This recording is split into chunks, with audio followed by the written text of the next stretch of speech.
অনেকেই তাওয়াক্কুল করে থাকে মৃত ব্যক্তির ওপরে, অনেকেই তাওয়াক্কুল করে থাকে জীবিত ব্যক্তির ওপরে, অনেকেই তাওয়াক্কুল করে থাকে পীর, অলি, আউলিয়া, মুর্শিদ, তাদের ওপরে তাওয়াক্কুল করে থাকে। অনেকেই নবী রসুলের ওপরে তাওয়াক্কুল করে থাকে, অনেকেই কবিরাজের ওপরে, তাবিসের ওপরে, কাঠের ওপরে, গাছের ছালের ওপরে, গাছের ওপরে, বিভিন্ন পশু প্রাণীর ওপরে তাওয়াক্কুল করে থাকে। কিন্তু এগুলো আসলে শিরকি কুফরি ছাড়া কিছুই নাই, ঠিক কিনা?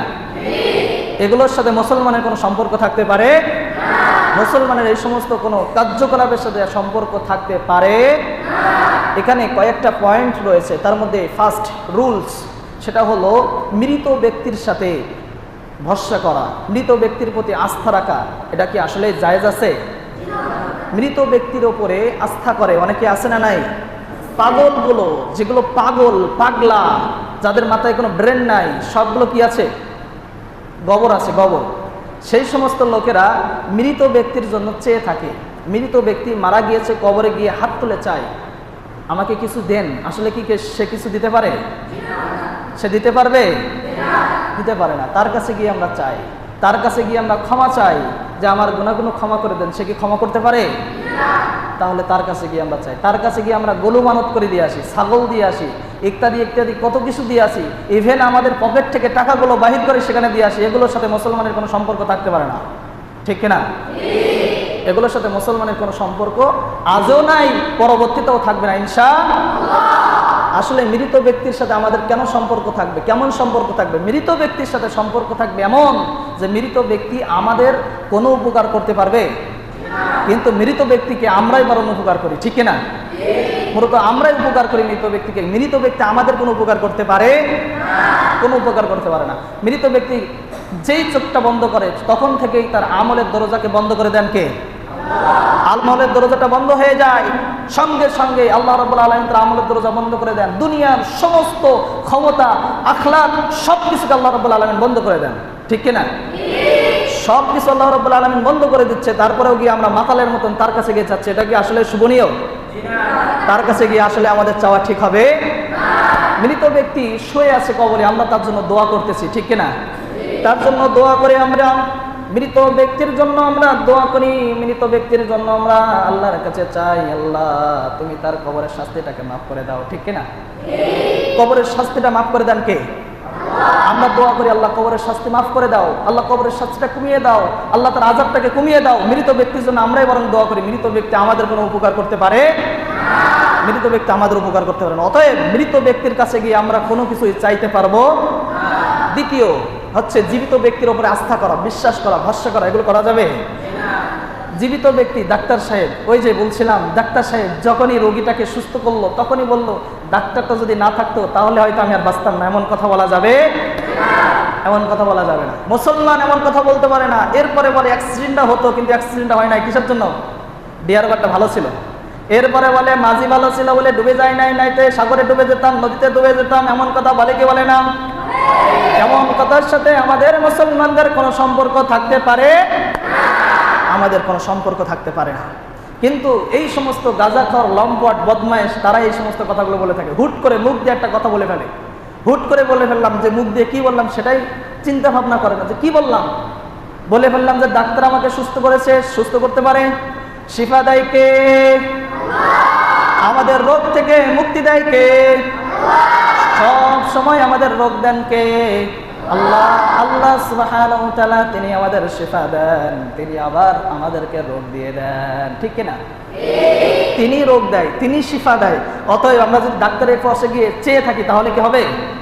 আমাদের চেষ্টা করতে হবে। কি করতে হবে? চেষ্টা করতে হবে। চেষ্টার কোনো শেষ নাই। ডাক্তারের পর ডাক্তার, বিভিন্ন জায়গায় গিয়ে চেষ্টা করতে হবে কোন জায়গায় গেলে রোগটাকে সুস্থ পাওয়া যায়। এজন্য চেষ্টা করতে হবে। চেষ্টা শেষে ভরসা করতে হবে কার ওপর? না ডাক্তারের ওপর, না ডাক্তারের ওপর। আমরা ভরসা করি কিসের ওপরে? ডাক্তারের ওপরে। ডাক্তারের ওপরে ভরসা করে আমরা উল্টিয়ে যাই, কিন্তু মূলত ভরসা করা উচিত কার ওপরে? অ্যাক্সিডেন্টটা হয় নাই আজকে, কিসের জন্য অ্যাক্সিডেন্টটা হলো না? অ্যাক্সিডেন্টটা তো হয়ে যেতে পারতো।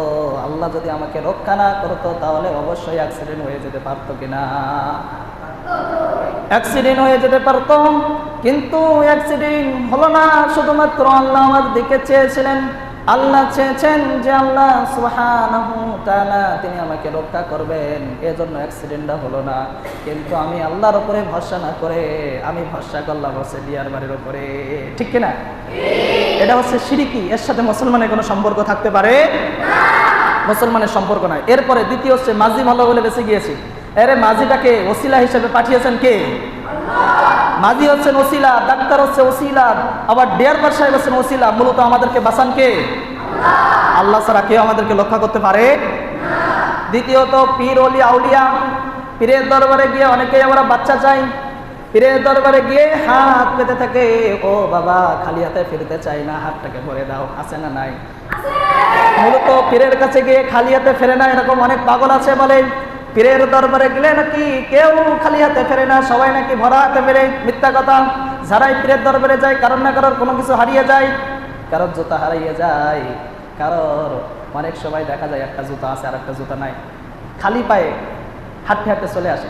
তাহলে বোঝা যাচ্ছে যে পীরের দরবারে গেলে আসলে খালি হাতে চলে আসতে হয়, কিন্তু আল্লাহর দরবারে গেলে কখনো খালি হাতে ফিরে আসা যায় না। ঠিক কিনা? আল্লাহর কাছে চাইতে দেরি কিন্তু কবুল হতে দেরি না। আল্লাহর কাছে চাইলে আল্লাহ সঙ্গে সঙ্গে দিয়ে দেয়, কিন্তু পীরের দরবারে গিয়ে চাইলে এটা কি কখনো সম্ভব? সব কিছু শেষে দিয়ে দেন। আমাদের সব সময় সাহায্য সহযোগিতা করেন কে? তাহলে দুনিয়ার কেউ আমাদের সাহায্য সহযোগিতা করতে পারবে?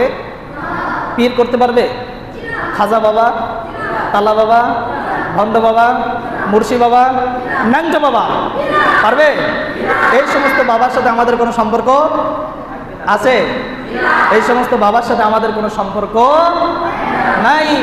এই সমস্ত বাবা, আউলিয়া, পীর এদের সাথে আমাদের কোনো সম্পর্ক নাই। নামাজ আছে যেখানে আমরা আছি, কোরআন আছে যেখানে আমরা আছি, আল্লাহর নাম আছে যেখানে আমরা আছি, কিন্তু আল্লাহর নাম নাই, কোরআন নাই, সেখানে আমাদের কোনো সম্পর্ক থাকতে পারে না মুসলমান। ঠিক কিনা?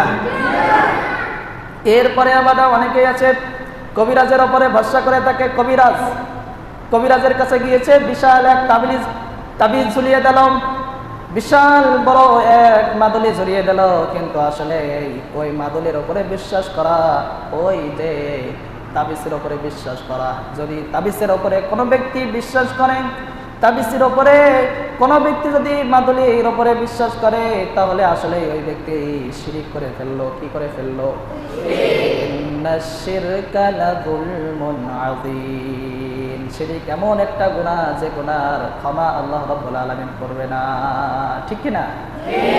বড় একটা জুলুম, পাপাচার, বড় নির্যাতন। আল্লাহর সাথে জুলুম করা হয়, আল্লাহর সাথে নির্যাতন করা হয়। আল্লাহ আমারে বানাইছে, আমি আল্লাহর ইবাদত না করে তাবিজটা করলাম, এটা কখনো সম্ভব? এজন্য আল্লাহর কাছেই চাইতে হবে। আল্লাহর কাছে চাইলে আল্লাহকে ফিরিয়ে দিবে? হয়তো একটু দেরি হবে, আমাদের চাওয়ার ভিতরে দুর্বলতা থাকলে দেরি হবে, কিন্তু আসলেই আল্লাহ রাব্বুল আলামিন চাওয়ার মতন যদি চাওয়া যায়, আল্লাহ রাব্বুল আলামিন ঠিকই আমাদের চাওয়াটাকে পূর্ণ করে দেবে। ঠিক কিনা? এজন্য এখানে কয়েকটা পয়েন্ট, এই পয়েন্টগুলো আমরা যদি মনে রাখি তাহলে তাওয়াক্কুল একমাত্র করব কার উপরে?